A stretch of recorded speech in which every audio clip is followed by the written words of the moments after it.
depressed and somebody not is something as simple as getting a job or making a new friend or moving out of your parents' basement. Like it's actually very basic things that have compounding effects. You want to try those to begin with before you switch to a more radical solution. Right. It's like you might as well Which comes back to your, I was going to say, it comes back to your, put your own house in order before you try to change the world. Yes, and you want to rely on incremental solutions before you switch to revolutionary ones. It's harder, though. Yeah.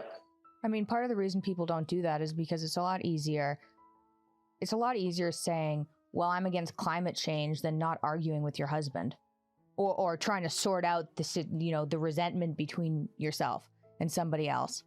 That's way harder, and it's way easier to focus on something that's far away and out there. Well, you also get a sort of perverse boost in relationship to your own self-perceived ethical stature.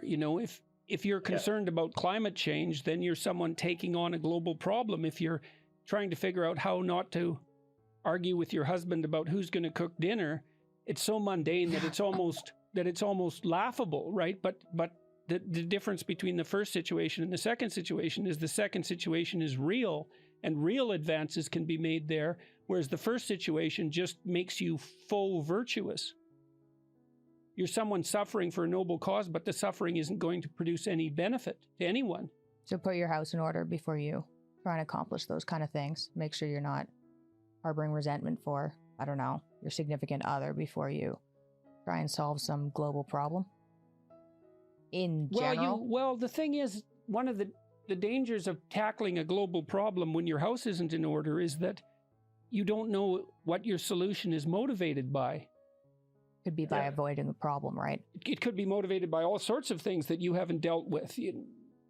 So, I mean, there's reasons that utopian political schemes go wrong, and those reasons often have to do with the unexamined, unconscious motivations of the people who are pushing the ideologies.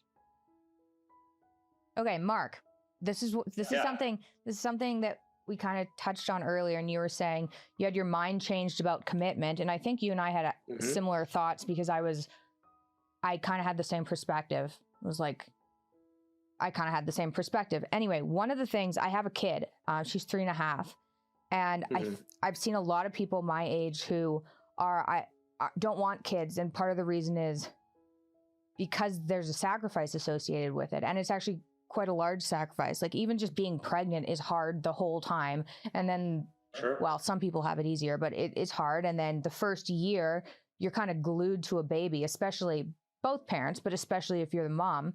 And so there's a lot of sacrifice. And my argument's been, yeah, but then you end up with a kid. Like it's a lot of work, but then there's another human there. Like that's pretty crazy. So it's a good payoff. Yeah, it's like a crazy payoff. In principle, it's the best relationship you'll ever have.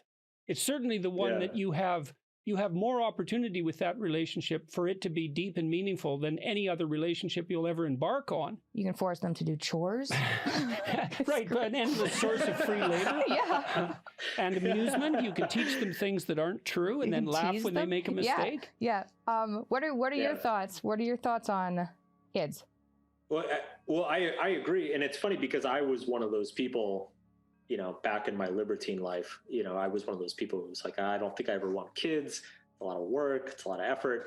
And right around kind of just all of these epiphanies, this whole period of my life where I came to a lot of these conclusions or discovered a lot of these ideas. It was funny, as soon as I kind of crossed that hurdle with my wife, the kid thing suddenly opened up. It was like within weeks of proposing to her, I'm like, wow, I think I want to be a dad. I just felt it like very instinctually in my gut. And one of the things, you said people complain about the sacrifice and how much work it is and how hard it is and how much you have to give up. And to me, it's like, that's the point. Like, that's for sure, man. You have no idea how fortunate you are if you have a meaningful burden that you can lift. It's so...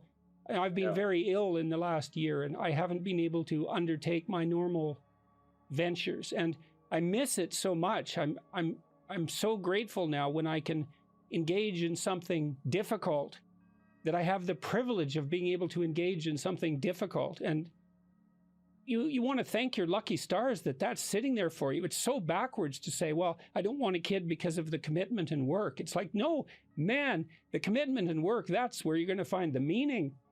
And then you get a kid too.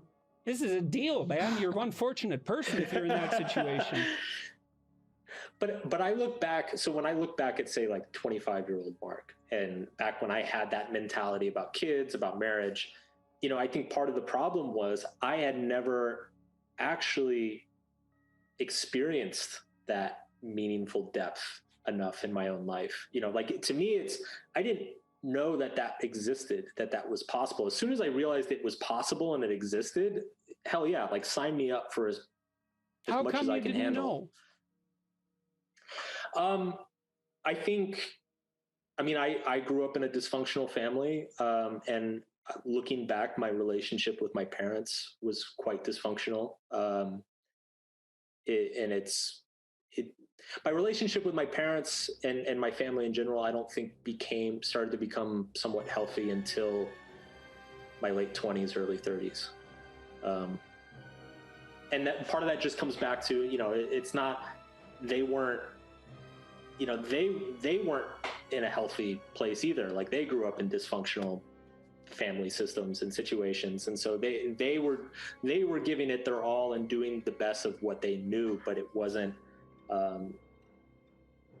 like an emotionally healthy environment. I have a colleague who studies maternal behavior in rats, and one of the findings in her field, I can't remember if this is her finding or not, was that if you take rat pups away from their mother and provide them with the necessities of life, but deprive them of that maternal relationship, you can see disturbed maternal behavior in their children and their children's children three generations later. And that's with rats. And rats are complicated. And if you don't think so, you should try to build one. And they're pretty good. They're pretty good models of people when you compare them to your model of a person. And people deride animal research because rats aren't humans, but they share a lot of similarities. But we're way more dependent on our maternal and paternal relationships than even something as complicated as a rat. And it is a real loss, a real catastrophe. It's why it's so painful to me to see that our society doesn't understand that marriage isn't for the people who are married, it's for children. It's not about you once you have a child in a marriage. It's about the child. And that's actually a good thing too, because then for the first bloody time in your life,